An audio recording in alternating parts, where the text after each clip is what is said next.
حضرت خواجہ معین الدین چشتی سنجری رضی اللہ تعالی عنہ کی مجالس درس و تدریس و تعلیم و تلقین کے خزانے سے لبریز ہوتی تھی۔ آپ بذات خود علم مادری اور علم روحانی کی چلتی پھرتی درسگاہ تھے۔ جو آپ کی انجمن میں گیا علم و عرفان کی بارش سے سیراب ہوئے بغیر نہیں رہ سکا۔ آپ کی تعلیمات آج بھی دنیا کے لیے گراں مایہ فیوز و برکات کا سرچشمہ ہے۔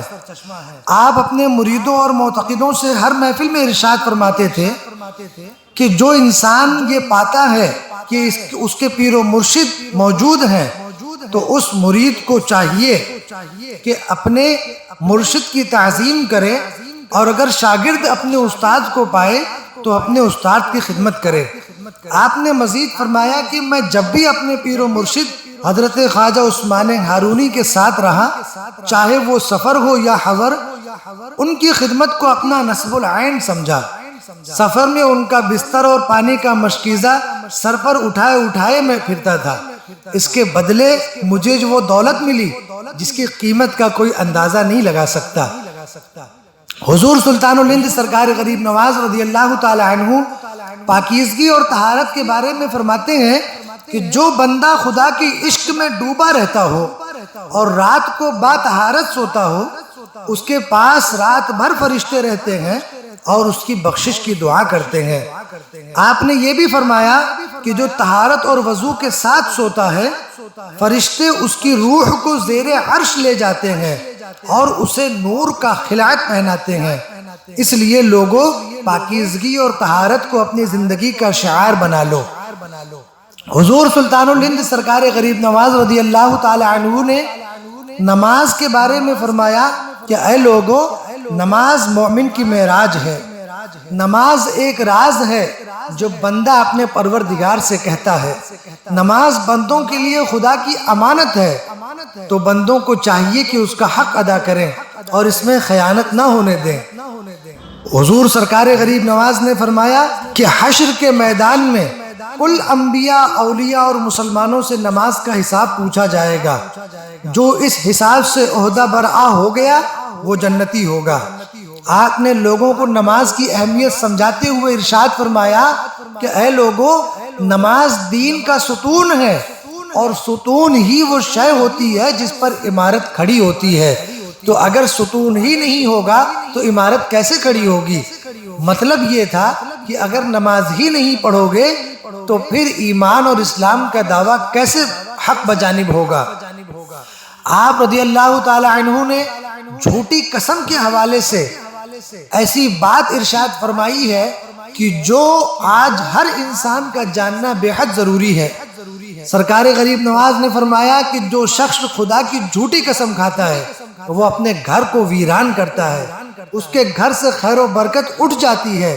اللہ تعالیٰ نے حضرت موسیٰ علیہ السلام کو خطاب کرتے ہوئے فرمایا کہ اے موسیٰ، ہم نے دوزخ میں حاویہ پیدا کی، اور وہ 7واں دوزخ ہے جس میں 2 قسم کے لوگوں کو ڈالا جائے گا، ایک نماز چھوڑنے والوں کو اور دوسرا اللہ کی جھوٹی قسم کھانے والوں کو۔ قسم کا مطلب یہ ہوتا ہے کہ ہم یہ گواہ بناتے ہیں جس کی بھی ہم قسم کھاتے ہیں۔ مثلا اگر کسی نے قسم کھایا کہ اللہ کی قسم، یہ میں بات جو کہہ رہا ہوں یہ صحیح ہے، اس کا مطلب یہ ہوتا ہے کہ میں اللہ کو اس بات کا گواہ بناتا ہوں کہ میں یہ جو کہہ رہا ہوں صحیح ہے۔ تو اگر صحیح تھا اور اللہ کو گواہ بنایا تب تو ٹھیک ہے، اور اگر غلط تھا تو پھر اس کا اندازہ کون لگا سکتا ہے کہ ایک غلط بات کا گواہ وہ بھی اللہ کو بنائے؟ تو اللہ تبارک و تعالی ہر کسی کو، ہم سب کو جھوٹی قسم کھانے سے بچائے۔ حضور سلطان الہند سرکار غریب نواز نے فرمایا کہ قبرستان میں ہنسنے کی ممانعت فرمائی گئی کیونکہ وہ عبرت کی جگہ ہے۔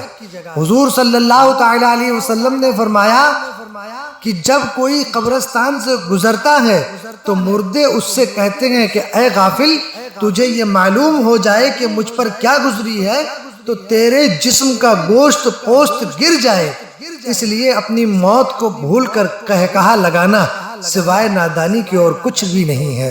حضور سلطان الہند سرکار غریب نواز نے ایک بہت اہم بات کی طرف لوگوں کی توجہ دی، اور آپ کا یہ ارشاد مبارک آج بھی ہم سب کے لیے، ساری دنیا کے لیے مشعل راہ ہدایت ہے۔ آپ نے تلقین کی کہ اگر کوئی ظالم ظلم کر رہا ہو تو اسے روکو، کیونکہ اگر تم نے ظالم کو ظلم کرتے دیکھا اور اسے ظلم سے نہیں روکا تو تم خدا کے سامنے جواب دہ ہوگے۔ مظلوم کو ظالم کے پنجے سے چھڑانا عین ثواب اور ایمان کی نشانی ہے۔ حضور سرکار غریب نواز نے فرمایا کہ ذکر خدا یا اللہ کا کلام سن کر تمہارے دل اگر نرم نہ ہو اور تم لہو لعب میں لگے رہو تو تم منافقوں میں سے ہو، کیونکہ منافق کی یہی پہچان ہے کہ وہ کلام ربانی کو سن کر بھی اس کا دل نرم نہیں ہوتا۔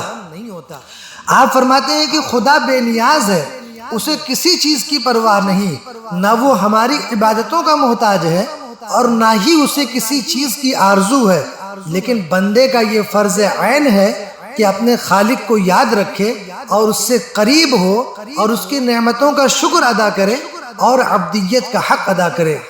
آپ نے ایک مرتبہ فرمایا کہ اے لوگو، مصیبت زدہ کی فریاد سنو، حاجت مند کی حاجت روائی کرو، بھوکوں کو کھانا کھلایا کرو، قیدیوں کو قید سے نجات دلانے کی کوشش کیا کرو۔ یہ وہ باتیں ہیں جو اللہ کے حضور میں انسان کا مرتبہ بڑھاتی ہیں۔ حضور سلطان الہند سرکار غریب نواز رضی اللہ تعالی عنہ نے فرمایا 5 چیزوں کا دیکھنا عبادت ہے، 5 چیزوں کا دیکھنا عبادت ہے۔ اول، صبح کے وقت اپنے ماں باپ کی زیارت کرنا اور انہیں ادب سے سلام کرنا اور اپنی اولاد کو محبت و برکت کی نظر سے دیکھنا۔ آپ نے فرمایا دوسری بات، قرآن مجید کا پڑھنا یا دیکھنا ثواب ہے۔ اگر کوئی دیکھتا ہے اور پڑھتا ہے تو اس کو 2 ثواب ہے، ایک قرآن کو دیکھنے کا اور دوسرا قرآن کو پڑھنے کا۔ تیسرا آپ نے فرمایا کہ عالم بزرگ اس کی زیارت کرنا، اس کے چہرے کو دیکھنا ثواب ہے۔ چوتھا آپ نے فرمایا خانہ کعبہ کا دروازہ یا خانہ کعبہ شریف کا دیکھنا عبادت ہے۔ پانچواں آپ نے فرمایا کہ اپنے پیر و مرشد کی طرف دیکھنا اور ان کی خدمت میں لگے رہنا عبادت ہے۔